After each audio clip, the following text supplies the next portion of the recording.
안녕하세요 여러분. 오늘의 흥미로운 영상 내용은 얼마나 많은 붉은 고기를 먹는지에 대한 싸움이 벌어지고 있습니다. 그리고 3,000명의 노동자를 관리하는 39세 공장 사장의 일상에 관한 것입니다. 우선 좋아요 버튼을 누르고 채널 구독 및 알림 설정도 잊지 마세요.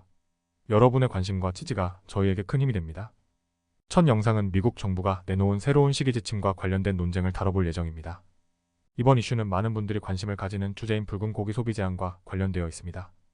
이번 소식은 월스트리트 저널의 2024년 10월 28일자 기사 내용을 바탕으로 설명드리겠습니다. 먼저 간단히 설명드리면 미국의 시기지침 자문.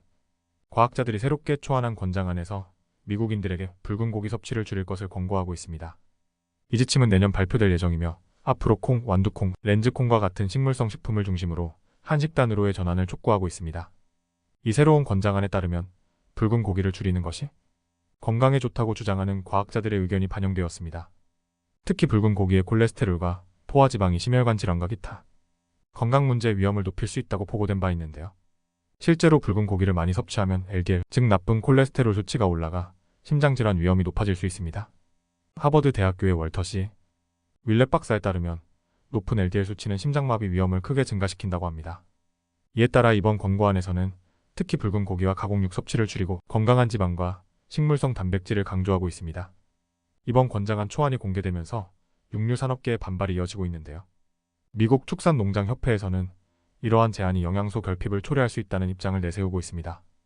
붉은 고기에는 철분, 칼륨, 콜린과 같은 필수 영양소가 포함되어 있으며 이를 충분히 섭취하지 못할 경우 건강에 문제가 생길 수 있다고 주장합니다. 또한 미국 내에서는 고기를 중심으로 한 식단을 선호하는 사람들이 많아서 대중의 의견 역시 다양하게 갈리고 있습니다. 예를 들어 미국 남성들은 이미 정부의 기존 권장량보다 더 많은 붉은 고기를 섭취하는 것으로 나타났습니다. 이러한 문화적 요인으로 인해 식단을 바꾸는 것이 쉽지 않다는 의견도 제기됩니다. 미국 시기 지침은 5년마다 업데이트되며 미국 내 학교 급식 프로그램이나 공중보건 노력에 큰 영향을 미치기 때문에 이번 지침의 변화가 많은 관심을 받고 있습니다. 이 가이드라인은 야채, 과일, 콩류, 통곡물, 견과류, 생선, 저지방 유제품 등의 섭취를 장려하고 육류 소비는 줄이는 방향으로 권장하고 있습니다. 스탠포드 대학교의 크리스토퍼 가드너 교수는 이번 초안을 식물성 중심 식단이라고 설명하며 식물성 단백질의 중요성을 강조하고 있습니다. 이번 권고안은 아직 완성되지 않았으며 내년 중으로 미국 보건복지부 HHS와 농무부 USDA가 대중의 의견을 수렴하고 최종 지침을 발표할 예정입니다. 이 과정에서 60일간의 의견 접수 기간이 있어 일반 대중도 자신의 의견을 반영할 수 있는 기회를 갖게 됩니다.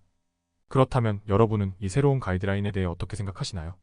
붉은 고기를 제한하는 것이 건강에 유익하다고 생각하시는지 아니면 기존 식단을 유지하는 것이 좋다고 생각하시는지 궁금합니다. 다음 영상은 미국 월스트리트 저널에서 소개된 한 공장 사장의 바쁜 일상을 소개해드리려고 합니다.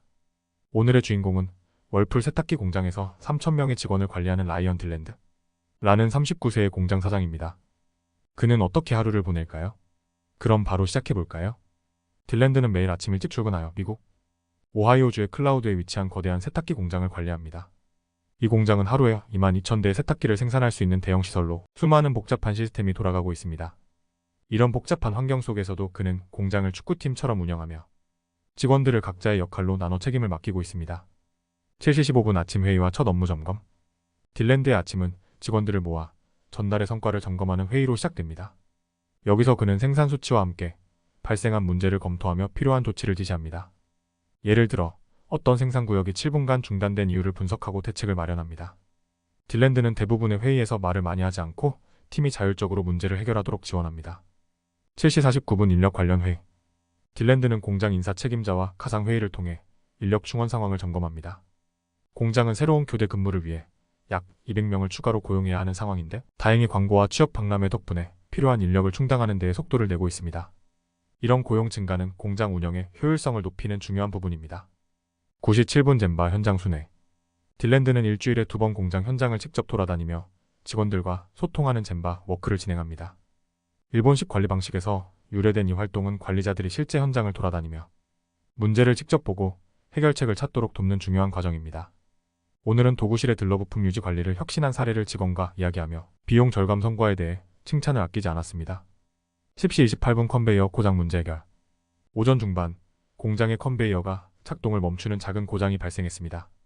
이 고장은 부품 하나의 고장으로 인해 발생했는데 이로 인해 생산 라인이 중단될 뻔했습니다. 딜랜드는 즉각적으로 원인을 분석하고 앞으로 유사한 문제가 발생하지 않도록 새로운 커플링 모델을 설치해 문제를 예방하는 방안을 마련했습니다. 오후 2시 30분 안전 문제 해결을 위한 조치. 오후에는 조립 라인의 안전 문제를 해결하기 위해 직원들과 함께 작업합니다. 새로 추가된 세탁기 부품의 설치가 너무 힘들어 손목에 무리가 가는 문제를 해결하기 위해 직접 설치 과정을 체험하고 부품의 구조를 개선하여 작업자들의 부상 가능성을 줄였습니다. 오후 3시 마무리 회의. 하루의 업무를 마치기 전 딜랜드는 마지막으로 주간 근무가 끝난 후에도 계속 작업을 이어나갈 야간 근무조와 함께 남은 문제를 점검합니다.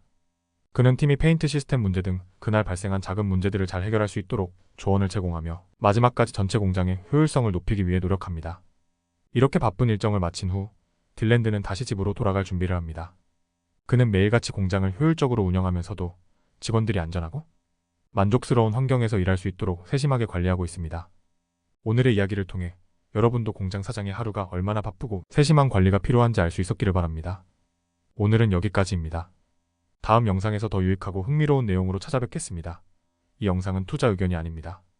매우 고맙습니다.